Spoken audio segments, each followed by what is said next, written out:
Beyond the door I opened, pink and blue balloons floated in the air, and laughter filled the party venue. On the wall, large letters spelled out, "Welcome Baby Harrison." The table was piled high with baby shower gifts. And there was my mother, Gina, beaming as she guided the guests around. This was supposed to be the venue for the housewarming party I had planned using $4,000 of my own money. Instead, it had been repurposed into a baby shower for my stepsister, Brittany. "Michelle, you finally made it." My mother spotted me and waved. Standing just behind her was my stepfather, Richard, his face smug with pride. And there, lounging on an extravagant couch, was Brittany, the center of attention. She wore a green maternity dress, gently caressing her baby bump. I returned the smile and stepped inside. Outwardly composed, I was seething inside. "Congratulations, Brittany." I approached and handed her the small gift I had prepared. She was 25 years old, yet had never achieved anything on her own. Still, she enjoyed the unconditional affection of our parents and lived a life where she was always treated like someone special. "Thanks, Michelle." She looked at me with a slight hint of caution. She avoided eye contact. Because she knew. She knew exactly who this party was originally meant for. "Everyone, may I have your attention?" Suddenly, my mother stood in the center of the room and tapped her glass. "Today is a special day. Brittany and Kevin are expecting a new life, bringing even more joy into our family.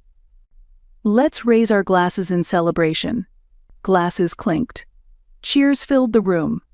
And in that moment, something within me crystallized. Never again will I allow anyone to deny my worth. I raised my glass, drawing everyone's gaze, and I prepared to reveal the truth I had buried for 18 long years. I am Michelle Smith, 32 years old. I'm the Vice President of Global Insight, the creator of the Market Pulse system, which has brought in hundreds of millions in profit for the company. After I informed my grandparents of my recent promotion, their congratulatory message arrived quickly. I was replying to them when my secretary Tiffany entered the room. "Michelle, a document just came in from the legal department." "Thanks. Oh, by the way, Tiffany, how are the preparations going for the housewarming party at the new villa?" "Everything's on track. The real estate agent just dropped off the keys. The lakefront view is absolutely stunning." I nodded, gazing out the window at the Boston skyline. The new villa by the lake in Massachusetts wasn't just a property. It was a dream I had chased for years. The morning mist dancing on the water's surface, the trees rustling in the wind, and above all, the silence untouched by anyone else's demands. It was my sanctuary. The small gathering I had planned for the weekend was meant to mark the beginning of a new chapter in my life. "Although there's one thing," Tiffany added, hesitating. She picked up the tablet from my desk and scrolled. "There's an email from your mother. It's about the party preparations." The moment those words left her lips, my face stiffened like stone, and a cold shiver ran down my spine. My relationship with my mother, Gina, couldn't be described as merely complicated. When I was 12, my father, James, passed away from cancer. After that, she began to change. Without even a proper grieving period, she married a man named Richard Harrison, and little by little, I began to fade from her new life. Things worsened even further when Brittany, my stepsister, was born from that marriage. My mother's affection, my place in the home, and eventually even my chance at education, everything was taken from me under the guise of Brittany's needs. "I'll check on it later," I told Tiffany. But inside, a deep sense of unease had already begun to grow. Because in my entire life, messages from my mother rarely ever brought good news. The shadows of the skyscrapers outside stretched long across the floor. A glance at the clock on my office wall told me I had only 15 minutes left before the next meeting. I took a deep breath, calmed my thoughts, and turned my attention back to the new project proposal laid out in front of me. The rollout plan for Market Pulse in the Asian market represented the next giant leap in my career. Even now, as the Vice President of Global Insight and a recognized figure in the industry, I never let my guard down. Because from a young age, I had learned the harsh truth: let your guard down, and everything you value can be taken from you. After a grueling 3-hour board meeting, I returned to my office, my steps heavy with exhaustion. Tiffany was waiting with a worried look. "Michelle, about the email from your mother, I think it may need a response." I let out a deep sigh, sat down at my computer, and opened the email with tense fingers. The subject line was plain: "Michelle, there's an important update about the party." And attached to it was a single photo. The moment I opened the photo, it felt as though the blood in my veins stopped cold. The lake house living room was decorated with pink and blue ribbons, and across the wall were the words, "Welcome, baby Harrison." My housewarming party had been transformed without my knowledge into a baby shower for Brittany. I instinctively grabbed my phone and dialed my mother. "Hello, Michelle. Perfect timing. I was just about to talk to you about the party. What is that photo? Why is the house decorated for a baby shower?" I cut her off, my voice sharp and demanding. "Michelle, just listen. This is really important for Brittany." Her voice had that familiar pleading tone, but underneath, it carried the same manipulative edge I had known since childhood. It was the tone that said, "I'm pretending to listen to you, but the decision's already been made." This whole mess had started about a month ago. I'd been completely immersed in the international rollout of Market Pulse, a major project at Global Insight, and hadn't had time to handle the detailed planning for the housewarming of the new lakefront villa I'd bought in Massachusetts. So I transferred $4,000 to my mother, a generous amount, and asked her to take care of everything: the invitations, catering, decorations, and schedule for the day. It wasn't just a party. It was a celebration of years of effort and achievement, a symbol of a new chapter in my life. Why would you turn my housewarming party into Brittany's baby shower? That's a completely different event. I was struggling to keep my emotions in check. "But she's pregnant, Michelle. This is huge for the family." She spoke like she was explaining something self-evident, something I clearly just didn't get. "Richard and I were going to be grandparents for the first time. Isn't that something worth celebrating together as a family?" And there it was again, the same old pattern that had ruled our lives for 18 years. When it came to Brittany, everything and everyone came second. That pattern hadn't changed since my mother married Richard when I was 14. I get that. But her celebration should be a separate event. "I've already invited friends and colleagues. They're more than welcome. We can all celebrate Brittany together."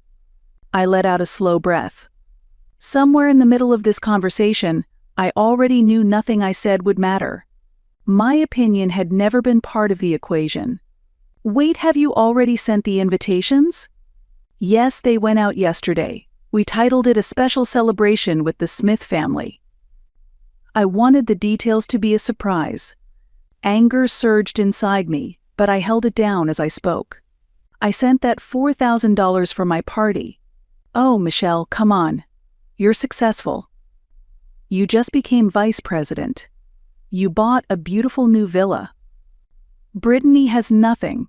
She needs this celebration." That same logic, always the same. Because I'd succeeded, I was expected to give up what was mine for her. "Everything's already in motion," she continued, with no trace of guilt.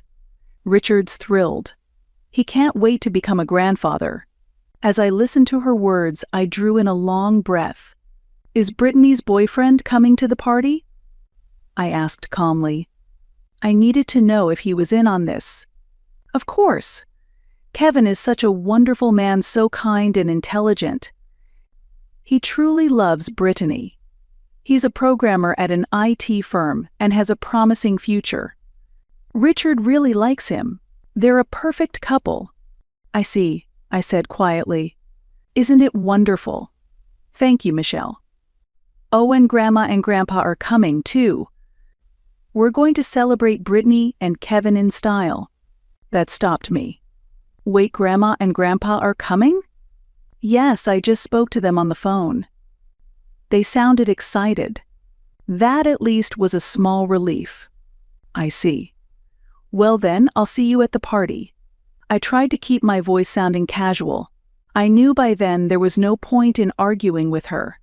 What mattered was conserving my strength and choosing the right moment to act. After I hung up, I looked at the photo of the lake house resting on my desk. I took a deep breath and began to steady my thoughts. In business, I'd learned one thing above all: always focus on the end game. This, too, needed to be handled with strategy. And I had already made up my mind. I picked up my phone and sent a message to my grandparents. "See you at the lake house on Saturday. There's something important I need to tell you." The moment I hit send, something inside me settled. The weekend would mark a turning point in my life. "Please, this is my room. It has memories of my father." On my way home from the Boston office, I found myself thinking back to when I was 16.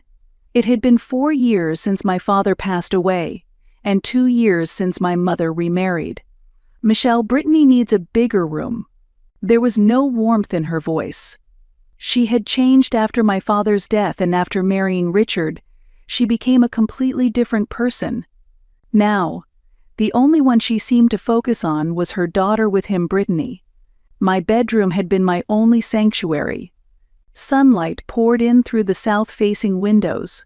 The walls were lined with photos of my father, and the bookshelf he gave me on his last birthday was filled with his books. "Please don't take this room away from me." My plea was ignored. Richard spoke coldly instead.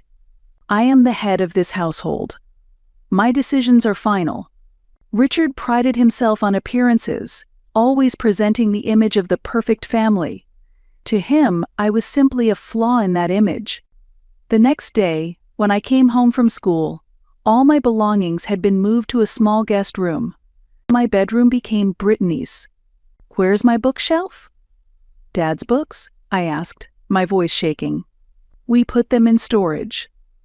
"You're not a little girl anymore," my mother replied. "Brittany deserves the best environment." I found the dismantled bookshelf and boxed up books in the storage room.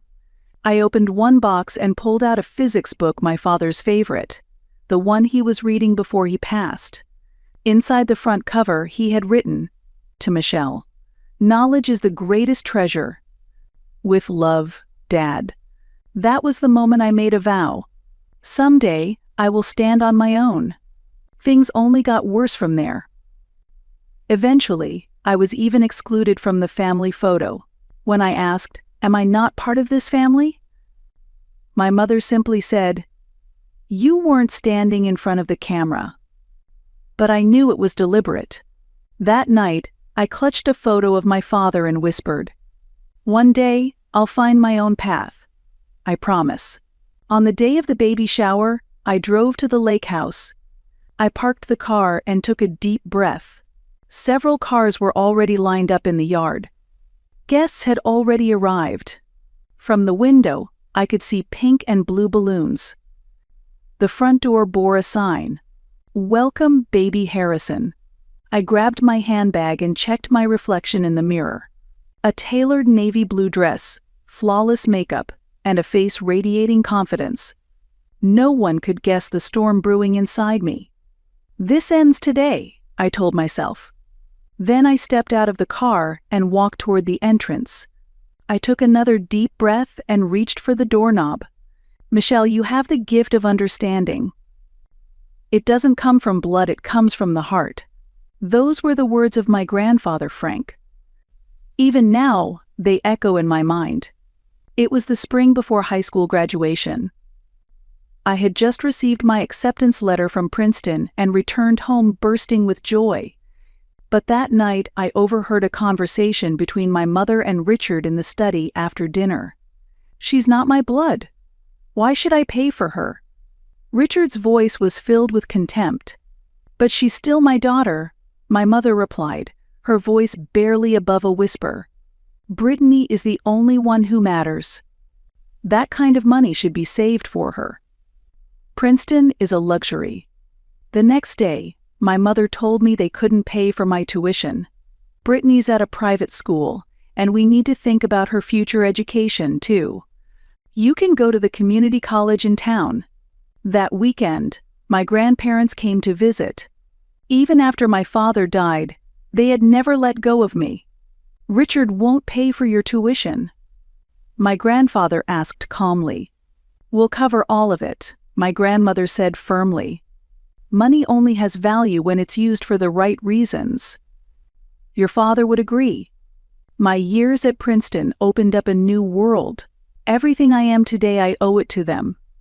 And with those thoughts, I stepped into the villa I had built.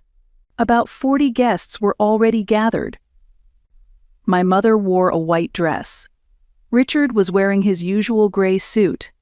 Brittany, glowing in a green maternity gown, sat beside Kevin. I spotted my grandparents standing quietly in the corner and made my way toward them through the crowd. If anyone could be called family, it was them. The courage to speak my truth came from the unconditional love they had always given me. Holding on to that, I took the microphone. May I have everyone's attention, please? My voice echoed through the room, and conversations fell silent. My mother's smile froze. Richard frowned. Thank you all for coming today. Brittany, congratulations. Brittany smiled faintly, but there was a trace of nervousness in her eyes. This party was originally planned as a housewarming celebration for my new villa. I transferred $4,000 to my mother for that purpose. But my celebration was repurposed. It became a baby shower for Brittany. A murmur rippled through the crowd. My mother stood frozen, her face drained of color. Richard began to approach me. Michelle, now's not the time for this, he said in a low voice.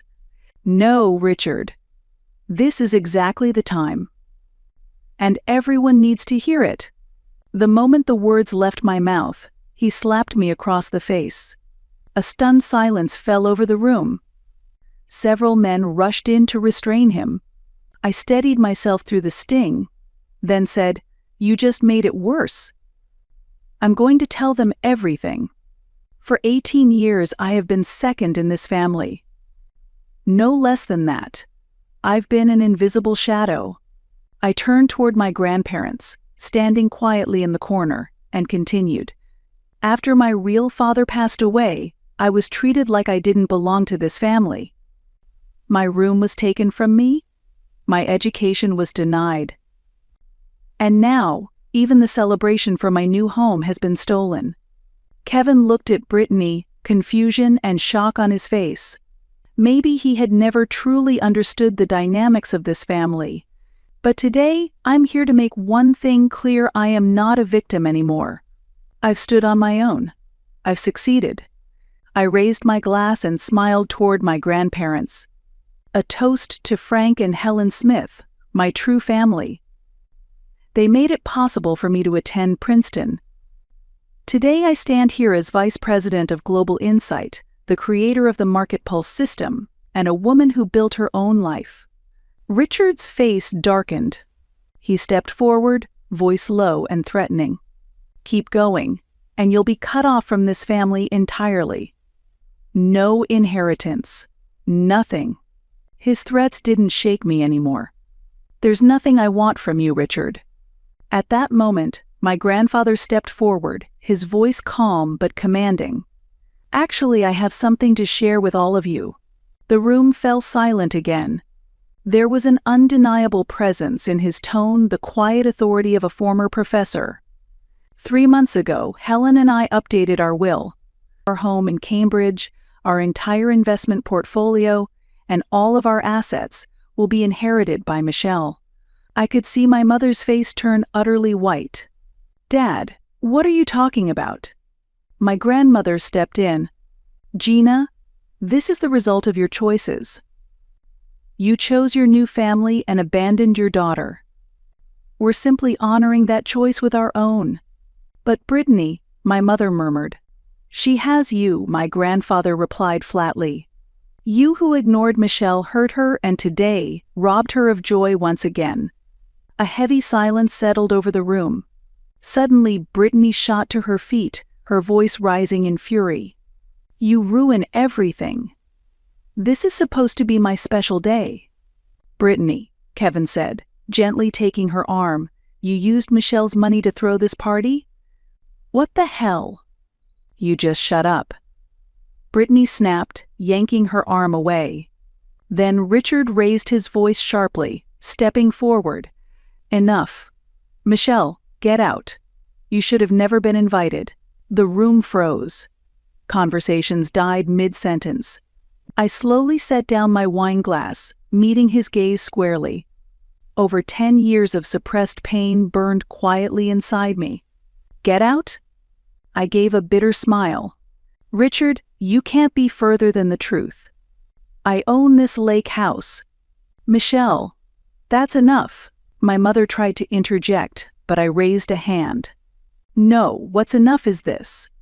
I walked slowly toward Richard. For years, you pushed me out of this family, but today is different. This house is mine. I earned it. I paid for it. I stood directly in front of him as his face flushed red. And if anyone needs to leave, it's you. He trembled with rage but couldn't say a word. He had finally realized that my success had completely shattered his authority. My grandfather placed a hand on my shoulder in quiet support. My grandmother joined him, smiling gently. I'm going home with my real family. Before leaving the room, I glanced back one last time. What I saw was a family falling apart, a crumbling facade. Richard's face was red with rage. My mother sat slumped, defeated. Brittany stood crying, her expression a mix of confusion and disbelief. Outside the villa, my grandmother approached me with concern. Michelle, are you all right? I'm fine. Thank you. I smiled. Let's go home, my grandfather said softly, resting his hand on my shoulder. 3 years have passed since that day. I am now the CEO of Global Insight, succeeding the previous CEO Daniel and becoming the youngest CEO in the company's history. Before his retirement, Daniel personally named me as his successor.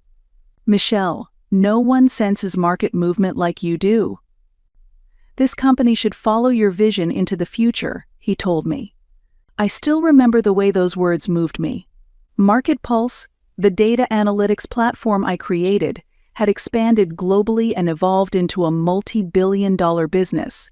Our system is now used by government agencies, Fortune 500 firms, and global investment firms alike.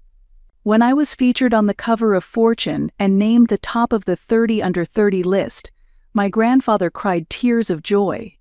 Michelle, your father would be so proud of you, wherever he is, he said. That was the highest praise I could have ever received. From my new penthouse, I can see the Boston skyline stretch endlessly beneath me. At the center of my private study are the bookshelf and collection of books that once belonged to my father, rescued from storage by my grandparents. When I open the physics book he was reading before he passed, still marked with his handwriting, I feel as though we're having a quiet conversation across time. On weekends, I retreat to the lake house, now renovated exactly to my taste, where I invite my grandparents and savor the peace. On the spacious deck, I play chess with my grandfather and listen to his reflections on life. That, to me, is the greatest luxury. My grandmother still tends to her herb garden, and there's nothing more grounding than sipping her homemade herbal tea while gazing out over the still waters. She often says, Michelle, we are defined by our choices. You walked a difficult path, but you never gave in to bitterness or vengeance. That is your true strength. Meanwhile, my stepfather struggled to keep up with the rapid changes in the tech industry and was eventually demoted, or so I heard. The company he had worked at for over 20 years shifted to younger leadership. His outdated management style and obsolete technical skills were publicly criticized under the name of corporate restructuring. Ironically, the new data analytics system his company adopted? It was Market Pulse. My system. In the end, he was given a choice: accept a 50% pay cut or take early retirement. Prideful as ever, he chose to resign only to discover his expected retirement package had been slashed. He faced significant financial loss. Once a man who looked down on his colleagues, he found himself cast aside, with no network left in the industry and no path forward. My mother's real estate business suffered in the downturn, and together they were forced to sell their luxurious home and move into a much humbler place. And the bedroom that had once been mine, taken from me for Brittany's sake, probably belongs to someone else entirely now. Life has a way of making its own corrections. Brittany gave birth safely, but her relationship with Kevin fell apart. According to distant relatives, she's now living back at home with her parents. After becoming CEO, I founded an education foundation, the James Smith Memorial Scholarship. Named after my father, the foundation provides educational opportunities for children like me, those who have had their sense of belonging taken from them. I've cut ties with my mother, Richard, and Brittany. And in doing so, I finally found peace. My grandparents are my loyal team, mentors who appeared at just the right moments in my life. They are my real family. Daniel remains a trusted mentor of mine to this day. His wisdom continues to guide me through every difficult decision. Each morning, as I walk into my office, I pause to greet two framed photos on the wall. One is an old family picture, me, my father, and my grandparents. The other was taken the day Market Pulse was patented, my entire team beaming with joy. The pain of my past, the brilliance of my present, it all shaped who I am. Blood doesn't define you. You've always had value, from the moment you were born, my grandfather once told me. And now I truly believe that. I've let go of every false relationship, and I've stepped forward into a life built with people who genuinely see and respect me. They say success is the best revenge. But for me, success is never about revenge. It is about self-realization. Now, I live not to prove my worth, but to pursue my passions and follow my curiosity. I smiled at the photos and walked toward the boardroom. Because today, once again, I choose to live my story.